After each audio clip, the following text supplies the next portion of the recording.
controversial, thought-provoking, anger, happiness. People are not happy, people are happy. This is all the ups and downs of the online Scotch Whisky Awards. Now, I've created 2 videos already, the Best Value Whisky nominations, the Best Blended Whisky nominations. Tonight we are talking about the Best Blended Malt Whisky for 2023, and I can guarantee you there will be some controversial pickings, nominations, and of course not everybody is going to be happy. And I think that is something that I took out from the previous videos. We cannot have everybody happy. There will be always somebody that says, what about this whiskey? This whiskey is much better. And I think that goes for all type of awards, competitions. There's a winner and there's a loser. There's somebody that not even make the podium. And of course the same with whiskey. But what comes out for me, it's all about the passion.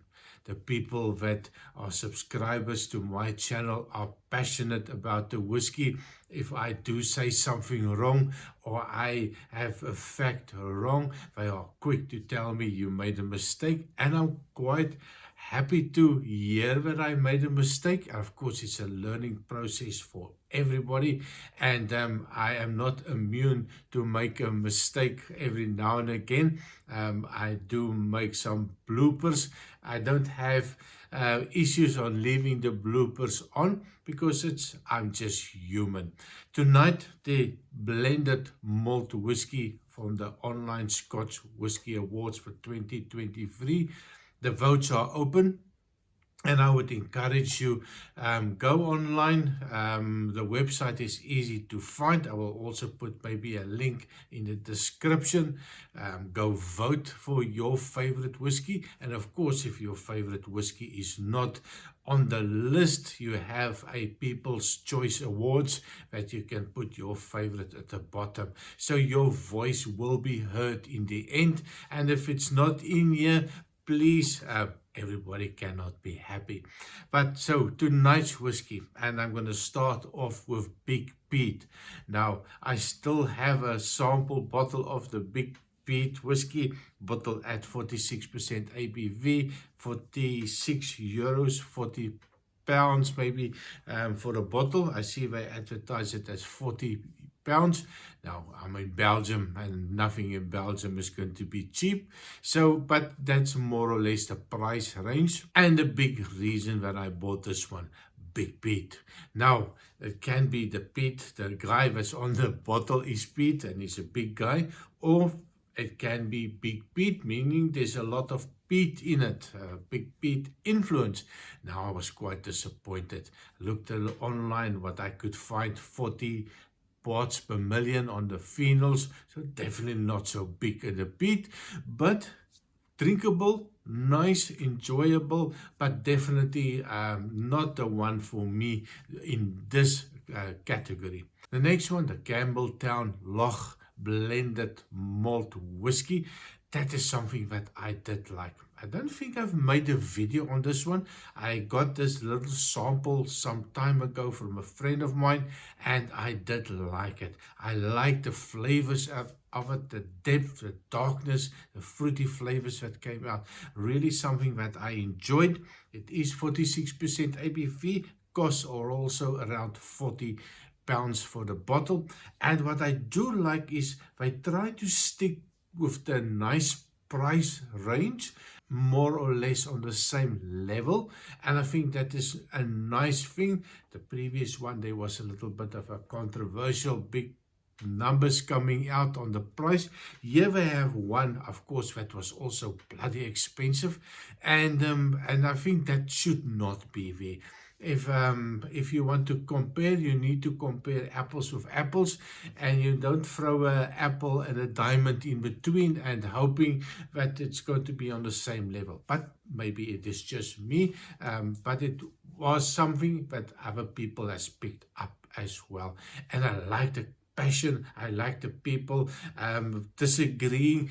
Of course, we're living in a world of a democracy, so it's not always easy to find your perfect pick, even if you think it is so much better. And of course, the diamond that sticks out on this one is the Compass box. It's called the No Name. It is bottled at 48.9% ABV. Cost around €105 for a bottle. And that's a lot of money for a no age statement whiskey, but I give them credit. Compass box makes some absolutely fantastic whiskey. The Spaniard, as an example, is one of the ones that I really like, but also quite expensive, and Hoodieism is one of them also. So they do make some really good whiskey, good blended whiskies, so I'm quite happy to see them on the list. And of course they have the additional one on there as well, the Compass box Orchard House. Now for me that is a clear winner. That's something that I love. It's the fruity flavors, that apples, the pears, the lightness, the summer. It is absolutely something that I like and appreciate, and I drink that quite often, and I do have a bottle or two as backup. And the cost £46 for a bottle. I think I paid a little bit more here in Belgium, but I did find it on a special a couple of months ago. So that's definitely going to be my winner. Spoiler, I really hope that they will win this competition in this category. The next two I have not had the pleasure of drinking, and hopefully in the future that I can also get a sample from them, so that I can also do a little bit of a test. And it is the Douglas Lane, and I have to look at the name, the Goldrins blended malt Scotch whiskey, 46.2% ABV, cost £50. Now, a couple of my subscribers has already mentioned the name and something that they like. So I'm quite looking forward to this one. So I have no comment on it. I haven't tried it. And I think with this competition as well, when you go through the list and you want to look for your favorite, if it's not there, you don't make a selection. Go on to the next category. But if you see something that you know that's a perfect winner for you, select that. And you can also then remember at the bottom, the People's Choice Awards, make them famous by adding your favorite one. And the last one, again, this is a very young distillery. I did a little bit of research, and it's called the Thompson Brothers, and SRV5. Sounds like a Golf GTI with all these things at the back that they put. So yeah, that is a blended Scotch malt whiskey, and it is 48.5% ABV at £38 for a bottle. I've never seen it. I don't think they have a huge turnout with whiskey. They only started, I think the first batch was distilled at 2017, I presume, and they have a 6-year-old whiskey, and I also have a 8-year-old from independent bottling from different distilleries from the Speyside and the North Highland region. So they are an independent bottler, and so they also produce their own. So what they do is they will mix up all the different whiskies, they will vat it, and I think that is VAT 5 that they are talking about, and they will give it their time to that marriage mixing and maturing for a couple of days probably, and they will then take 3/4 of it, they will bottle that, and then they will start the process again, so always leaving 1/4 of the previous batch in there, so it's a continuous process. So a little bit on that distillery. Haven't tasted, I would love to taste it in the future. So the controversy, it goes on, and I would love to hear your opinion. What do you think about the online Scotch Whisky Awards? Is that something that makes you happy? Is it something that makes you sad? Is it something that you think that you can make better? Of course, please leave a comment. What is your suggestion for your blended malt whiskey for 2023? What do you think about that Orchard House? Have you tried it? Oh my word, it is really nice. So leave a comment.